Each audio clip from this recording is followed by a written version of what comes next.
परीक्षा नहीं हुई, लेकिन आज नहीं तो कल होगी। ये कोरोना महामारी आज नहीं तो कल जरूर खत्म होगी।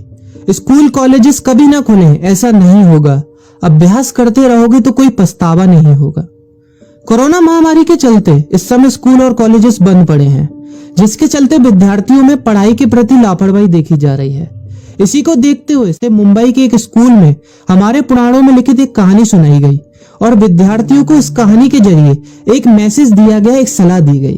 कहानी ये थी कि एक बार भगवान इंद्र किसानों से नाराज हो गए और उन्होंने घोषणा कर दी कि 12 साल तक बारिश नहीं होगी, आप फसलों को नहीं उगा पाएंगे।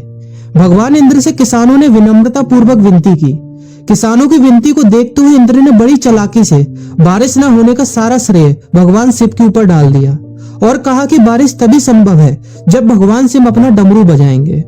लेकिन इंद्रदेव भगवान शिव के साथ पहले ही गुप्त रूप से चर्चा कर चुके थे और उनसे किसानों के साथ सहमत नहीं होने के लिए भी अनुरोध कर चुके थे।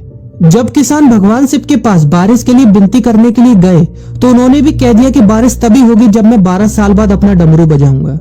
निराश होकर वापस लौटते किसानों ने 12 साल तक इंतजार करने का फैसला किया।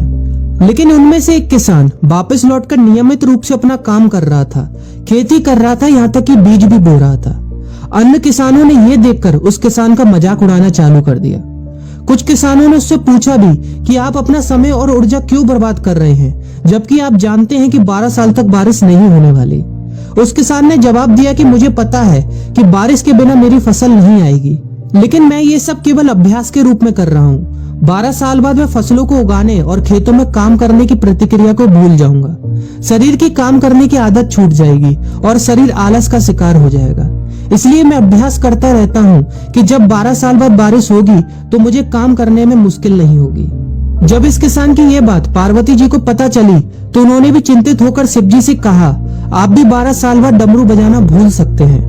यह सुनकर भगवान शिव भी चिंतित हो गए, इसलिए कहीं वो डमरू बजाना भूल तो नहीं गए, इसकी जांच करने की सोची और अपना डमरू उठाकर बजाने की कोशिश करने लगे।